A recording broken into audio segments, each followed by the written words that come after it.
Hello everyone. Today in this video we will be doing the explanation of the last part of the chapter Indigo from 12th class English book Flamingo. In the last part we have read about the settlement that had been done between sharecroppers and the landlords. Now let's move on to the next part. Events justified Gandhiji's position. A lot of events and incidents took place, and because of that Gandhiji's position in that society and in that place became stronger, and because they started looking at him like a defender or somebody who is there to protect their rights. So वहाँ पर बहुत ज़्यादा घटनाएं हुई, बहुत सारे incident हुए जिसकी वजह से जो गांधी जी की पोजीशन थी वो और ज़्यादा स्ट्रॉन्ग होती गई. Within a few years, the British planters abandoned their estates, which reverted to the peasants. Indigo sharecropping disappeared. So all the British landlords who were taking money from the Indian farmers, they left their estates and all the farmers got back their lands. This arrangement of indigo sharecropping disappeared, so there was no more sharecropping. So कुछ ही सालों के अंदर जितने भी British landlords थे उन सब ने अपने स्टेट्स को छोड़ दिया और जो ज़मीनें थी, जो वो लैंड्स थी, वो किसानों के पास वापस आ गई और इस तरीके से जो इंडिगो शेयर क्रॉपिंग अरेंजमेंट था वो ख़त्म हो गया.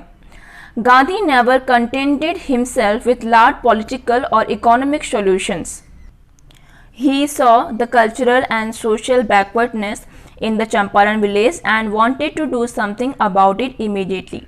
So Gandhiji was never happy by looking at the political and economical solution. That means he was there to do more, and he also wanted to do something for cultural and social backwardness which was there in the people of Champaran.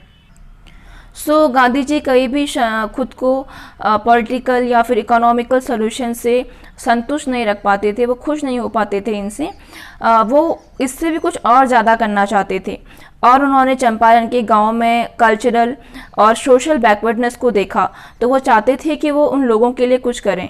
He appeal for teachers Mahadev Desai and Narhari Parikh, two young man who had just joined Gandhiji as disciples, and their wives volunteered for the work. Gandhiji requested for teachers, and he had many disciples and followers belonging to his Sevagram. So he asked them to send some teachers to come and help them in the village. So two people, Mahadev Desai and Narhari Parik, they had joined Gandhiji as the followers or disciples. So these two people came to Champaran along with their wives to volunteer or to do some work in Champaran. So Gandhi ji ने देखा कि चंपारण में जो हालत है वो अच्छी नहीं है, तो इसलिए वो चाहते थे कि यहाँ पे कुछ टीचर्स आएँ और यहाँ पर लोगों को या बच्चों को पढ़ाएं. तो उन्होंने इसके लिए रिक्वेस्ट की और उनके बहुत सारे डिसाइपल्स थे और उनमें से दो लोग महादेव देसाई और नरहरि पारिक, जिन्होंने रिसेंटली गांधी जी को ज्वाइन किया था, वो अपनी वाइफ्स के साथ, अपनी पत्नियों के साथ चंपारण आए खुद से इस काम में हेल्प करने के लिए. Several more came from Bombay, Pune and other distant parts of the land. So many other people from several places like Bombay, Pune and from some distant places came there to help them. और बॉम्बे से, पूना से और बहुत दूर दूर से लोग भी उनकी हेल्प के लिए वहाँ आने लगे. Devdas गांधीजी's youngest son arrived from the ashram and so did Mrs. Gandhi. So along with other people, the Devdas, Gandhiji's youngest son, he also came. Gandhiji had 4 sons and youngest was Devdas. Gandhi ji का सबसे छोटा बेटा देवदास अपनी mother Mrs Gandhi, that means Kasturbai Gandhi के साथ में, वो भी आश्रम से चंपारण आ गया. Primary schools were opened in 6 villages. So when Gandhiji saw that poor children were not able to get school education, so he opened primary schools in villages, 6 villages. So जब गांधी जी को लगा कि यहाँ पर बच्चों को प्रॉपर एजुकेशन नहीं मिल पा रही है, उन्होंने लगभग 6 गांवों में प्राइमरी स्कूल्स खोले. Kasturbai taught the ashram rules on personal cleanliness and community sanitation. So Gandhiji's wife Kasturbai taught all the people about personal cleanliness. That means how each one of them have to keep clean themselves and their surrounding clean, and she also taught about community sanitation. That means sanitation is regarding the issue of community health, cleanliness, or getting clean drinking water and disposal of water, etc. So she taught them about these things. So जो गांधी जी की wife थी, उन्होंने वहाँ पर सभी लोगों को personal cleanliness के बारे में और जो कम्युनिटी की सैनिटेशन है, कम्युनिटी सैनिटेशन के बारे में आश्रम वाले जो रूल्स थे वो वहाँ पर लोगों को सिखाए. Health conditions were miserable. Gandhi got a doctor to volunteer his service for 6 months. So the health of people in those places was very bad. So in order to help them, Gandhiji got a volunteer doctor who gave his service for 6 months. So वहाँ पर जो लोगों की health थी वो बिल्कुल भी अच्छी नहीं थी, और उन लोगों की हेल्प करने के लिए गांधी जी को एक डॉक्टर मिल गए जिन्होंने लगभग 6 महीने तक वहाँ पर अपनी इच्छा से वहाँ पर लोगों को service the. 3 medicines were available: castor oil, quinine, and sulfur ointment. Anybody who showed a coated tongue was given a dose of castor oil. Anybody with malaria fever received quinine plus castor oil. Anybody with skin eruptions received ointment plus castor oil. So only these 3 medicines were available: castor oil, quinine, and sulfur ointment, and these were given to people for various illness. सिर्फ 3 तरह की medicine उस time पे available थी, और इसी medicine को लोगों को अलग अलग तरह की बीमारी में दिया जाता था. Now the people who had coated tongue, that means if their tongue was coated with some thick kind of white formation or something, such people were given castor oil. It is a kind of a thick oil. So अगर किसी इंसान की जो टंग है वो coated टंग हो रखी है, उसे टंग से रिलेटेड कोई प्रॉब्लम हो रही है, तो उसे कैस्टर ऑयल दिया जाता था. And if anybody is suffering with malaria, he used to get quinine plus castor oil. Quinine is a kind of a tonic. So अगर किसी को मलेरिया का प्रॉब्लम है, कोई मलेरिया से बीमार है, तो उसको क्विनीन के साथ में कैस्टर ऑयल दिया जाता था. And if anybody had itching on his skin or some other skin diseases, they used to get ointment with castor oil. और अगर किसी इंसान को स्किन से रिलेटेड कोई प्रॉब्लम है, कुछ स्किन डिजीज़ है, तो उसे कैस्टर ऑयल के साथ में ऑइंटमेंट दिया जाता था. सो इस तरीके से यही तीनों मेडिसिन थी जो अलग अलग तरह की बीमारियों में यूज की जाती थी. Gandhi notice the filthy state of women's clothes. He asked Kasturbai to talk to them about it. So Gandhiji saw that women in that village was wearing very dirty clothes. So he asked to his wife to talk with women about this. One woman took Kasturbai into her hut and said, "Look, there is no box or cupboard here for clothes. The sari I am wearing is the only one I have." So when Kasturbai talked to a woman about keeping her clean, she immediately took Kasturbai to her hut and said that, "Look here, I do not have any cupboard or box to keep any kind of clothes." And she was so poor that she had only one sari that she was wearing. So Gandhi ji ने notice किया कि वहाँ पर जो women हैं, जो वहाँ की महिलाएं हैं, उनके कपड़े जो हैं वो बहुत गंदे रहते हैं. तो उन्होंने अपनी वाइफ को बोला कि वो इन महिलाओं से क्लीनलीनेस के बारे में, सफाई के बारे में बात करे, उन्हें समझाए.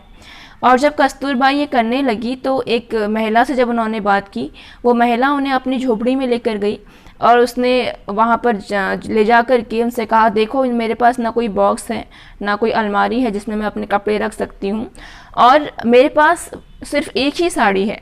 दैट मीन्स उसके पास कोई और कपड़े थे ही नहीं. They so the people in that area was so poor that they could not afford so many clothes. वो बहुत सारे कपड़े अफोर्ड नहीं कर सकते थे, और उस महिला के पास सिर्फ एक ही साड़ी थी. तो ऑब्वियसली हम समझ सकते हैं कि उनकी जो कपड़ों की हालत इतनी गंदी क्यों थी. During his long stay in Champaran, Gandhi kept a long distance watch on the ashram. He sent regular instructions by mail and asked for financial accounts. Though Gandhiji was in Champaran, but he was keeping contact with ashram also, and he was also taking care of his ashram by sending regular instructions and mail to know how the financial condition was. So Gandhi बहुत लंबे समय तक चंपारण में रहे, लेकिन इस वक्त में भी वो अपने आश्रम पर, सेवाग्राम पर पूरा ध्यान देते थे. वहाँ पर लगातार वो इंस्ट्रक्शन भेजते रहते थे और उनके फाइनेंशियल स्टेटस को जानने के लिए भी लगातार मेल करते रहते थे. Once he wrote to the residents that it was time to fill in the old latrine trenches and dig new ones, otherwise the old ones would begin to smell bad. So once he wrote that the old latrine trenches must be filled and they should dig new ones, otherwise they would start smelling bad. So Gandhi ji ने एक बार अपने एक letter में ये भी mention किया था, जो आश्रम में रेजिडेंट्स थे, जो लोग वहाँ पे रह रहे थे, उन्होंने उनको ये बोला था कि जो पुराने लैट्रिन टेंचेस हैं उनको भरने का समय आ गया है और अब हमें नए जो गड्ढे हैं वो खोदने चाहिए, अदरवाइज पुराने वाले गड्ढों से बहुत ज़्यादा बदबू आने लगेगी। सो इस तरीके से गांधी जी बहुत छोटी छोटी बातों का भी ध्यान रखते थे और चंपारण में होने के बावजूद भी उन्हें अपने आश्रम की भी हर एक बात का ध्यान रहता था। The Champaran episode was a turning point in Gandhiji's life. What I did, he explained, was a very ordinary thing. I declared that the British could not order me about in my own country. So this Champaran episode was a turning point in Gandhiji's life, because after that everybody started looking at Gandhiji in a different way, and people knew that he was able to lead them and give them a solution whenever required. सो ये जो episode था चंपारण वाला, ये गांधी जी की life में एक turning point की तरह आया था। And Gandhi ji explain to Louis Fischer that he did a very ordinary thing. He told to the Britishers that they could not order him about his own country. That means he could not tell him that what he should do or what he should not. So Gandhi ji Louis Fischer से कहते हैं कि मैंने एक बहुत ही ordinary सी चीज़ की, मैंने Britishers को ये बोल दिया कि आप मुझे मेरी कंट्री के बारे में ऑर्डर नहीं दे सकते. दैट मीन्स आप मुझे ये नहीं बता सकते कि मुझे अपनी कंट्री में कहाँ जाना चाहिए या कहाँ नहीं जाना चाहिए. और उसी की वजह से ये सारे जो चंपारण का एपिसोड हुआ, ये मेरी लाइफ में एक टर्निंग पॉइंट की तरह बन गया. But Champaran did not begin as an act of defiance. So Louis Fisher tells us that this Champaran episode did not begin because Gandhiji disobeyed the Britishers. So जो चंपारण एपिसोड था, ये एक अवज्ञा के काम के रूप में शुरू नहीं हुआ था. ऐसा नहीं था कि गांधी जी ने ब्रिटिशर्स की बात को नहीं माना तब जाके ये एपिसोड जो है, ये जो इंसिडेंट है, ये शुरू हुआ. It grew out of an attempt to alleviate the distress of large number of poor peasants. So alleviate means to make something less strong. So the poor peasants were suffering because of the sharecropping arrangement, and Gandhiji wanted to reduce their suffering, and that's why he went there and all this Champaran episode took place. So जो ये Champaran movement था, ये इसलिए शुरू हुआ because Gandhi ji उन गरीब किसानों की मदद करना चाहते थे जिनको शेयर क्रॉपिंग अरेंजमेंट की वजह से बहुत ज़्यादा प्रॉब्लम्स हो रही थी और वो सफ़र कर रहे थे, और गांधी जी उनकी सफरिंग को कम करना चाहते थे. This was the typical Gandhi pattern. His politics were intertwined with the practical day-to-day problems of the millions. Louis Fisher says that Gandhiji's working pattern was like this. In whatever politics he was involved, that arose with some practical or day-to-day problems. So Louis Fischer बताते हैं कि गांधी जी के काम करने का pattern था, उनकी जो पॉलिटिक्स थी वो बहुत सारे लोगों की जो डे टू डे लाइफ की प्रॉब्लम्स थी उनके साथ जुड़ी हुई थी. His was not a loyalty to abstractions, it was a loyalty to living human beings. That means Gandhiji did not want to form a general idea that is not based on realities. Gandhi ji कोई भी कोरी कल्पनाएं वाली बातें नहीं करना चाहते थे, काल्पनिक चीज़ों के साथ उनको लगाव नहीं था. But he wanted to be loyal to the living human beings. That means he wanted to find solution for the common man's problem. लेकिन गांधी जी का जो लगाव था वो कॉमन लोगों के लिए था, जीवित मानव लोगों के लिए था, और उनकी समस्याओं का समाधान वो करना चाहते थे. In everything Gandhi did, moreover he tried to mold a new free Indian who could stand on his own feet and thus make India free. So what Gandhiji wanted to do was he wanted to change the common man. He wanted to empower him and make him stand in his own feet so that this person would extend himself in making India free. So जो भी काम गांधी जी किया करते थे उसके पीछे उनका एक यही उद्देश्य था कि वो एक ऐसे इंडियन को फॉर्म कर सकें, एक ऐसे इंडियन को मोल्ड कर सकें जो अपने पैरों पर खड़ा हो सके और अपने कंट्री को फ्रीडम दिला सके.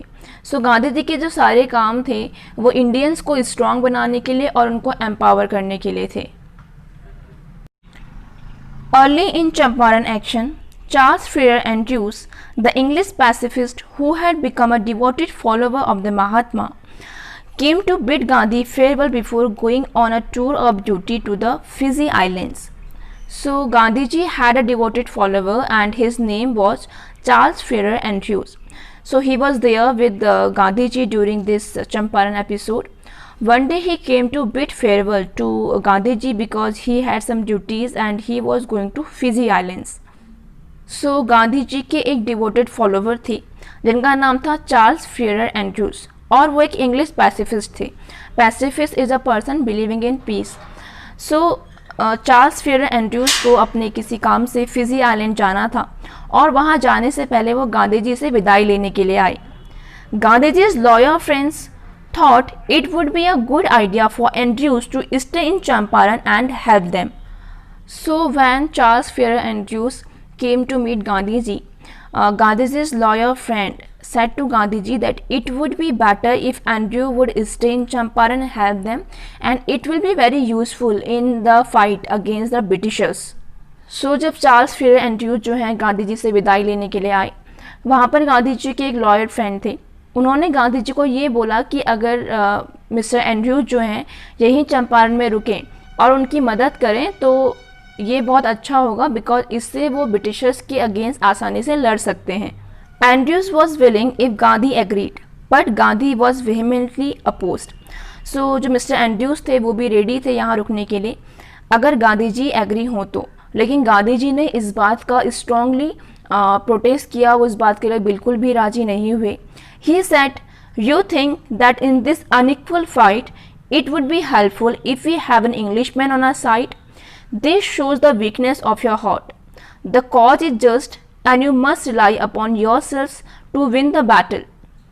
So Gandhiji said that we can't use an Englishman in the fight against the Englishman. So Gandhiji ने कहा कि हम एक फॉरनर को ही दूसरे फॉरनर के अगेंस्ट लड़ने के लिए यूज नहीं कर सकते हैं. And if we do so it shows our weakness. और अगर हम ऐसा करते हैं तो इससे हमारी कमजोरी पता लगती है. That means we are not self sufficient. हम जो है अपने आप में सफिशिएंट नहीं है उनसे लड़ने के लिए, और इसलिए हम किसी और की हेल्प ले रहे हैं. इससे हमारी वीकनेस शो होती है. And first of all, our cause is fair enough, and we should only rely upon ourselves, and we don't have to depend on others to win this fight. Gandhi ji ने उनसे कहा कि जो हमारा कॉज है, जो हमारा पर्पस इस लड़ाई के पीछे, वो बिल्कुल ठीक है और हमें अपने आप पर विश्वास करना चाहिए. हमें किसी और की ज़रूरत नहीं है अपनी इस लड़ाई को लड़ने के लिए. You should not seek a prop in Mr. Andrews because he happens to be an Englishman. Gandhiji said to the lawyer that you should not thought that Mr. Andrews is an Englishman, so you could use him against Britishers. और गांधी जी ने उस lawyer को बोला कि तुम्हें ये बिल्कुल भी नहीं सोचना चाहिए कि मिस्टर एंड्रूज जो हैं वो इंग्लिशमैन हैं और तुम उन्हें एज अ प्रॉप, एक सहारे के रूप में तुम उन्हें ब्रिटिशर्स के अगेंस्ट लड़ाई में यूज़ कर सकते हो. ये बिल्कुल गलत है और अगर तुम ऐसा करते हो तो इससे तुम्हारी ही कमजोरी नज़र आती है. He had read our minds correctly, Rajendra Prasad comments, and we had no reply. Gandhi in this way taught us a lesson in self-reliance. So Rajendra Prasad commented that Gandhiji had correctly read their mind because he knew that they wanted to use Englishmen against Britishers. And when Gandhiji said we should rely on our own strength and not use any other person as a prop, so in this way he had taught us a lesson of self-reliance. That means relying on one's own strength. And Rajendra Prasad also said that at that time we did not have any answer to reply Gandhiji. Rajendra Prasad कहते हैं कि गांधी जी ने हमारे minds को बिल्कुल ठीक तरीके से पढ़ लिया था. वो समझ गए थे कि हम मिस्टर एंड्रूज को एज अ प्रॉप यूज़ करना चाहते हैं. लेकिन गांधी जी ने जो उस वक्त हमें बातें बोली, उन्होंने जो आत्मनिर्भरता के बारे में, अपने ऊपर विश्वास करने के बारे में जो उन्होंने लेसन हमको सिखाया, हमारे पास उस बात का आंसर देने के लिए कोई भी शब्द नहीं थे. और उस दिन हमने आत्मनिर्भर होने की इम्पोर्टेंस को समझा और गांधी जी ने ही हमें ये लेसन सिखाया. Self reliance, Indian independence and help to sharecroppers were all bound together. So relying upon one's own strength and how to make India free and the help to sharecroppers, all these were related to one another in one way or the other. So self reliance यानी कि आत्मनिर्भरता और India की independence और share croppers की मदद करना, ये सारी चीज़ें जो हैं आपस में एक दूसरे से रिलेटेड हैं और ये एक दूसरे से जुड़ी हुई हैं. So this is how Gandhiji taught the lawyers, the farmers and the villagers about self-reliance, and how he helped them, how he helped the sharecroppers from the injustice which was being done to them by the British landlords. So इस तरीके से हमने देखा कि गांधी जी ने किस तरह share croppers की मदद की और बाकी सारे लॉयर्स को और बाकी सारे लोगों को उन्होंने सेल्फ रिलायंस की इम्पोर्टेंस बताई, जो कि इंडिया की इंडिपेंडेंस में बहुत ज़्यादा महत्वपूर्ण साबित हुई. So that's all about this chapter. I hope you would like this chapter and this video as well. Stay happy, stay healthy and keep learning. Thank you.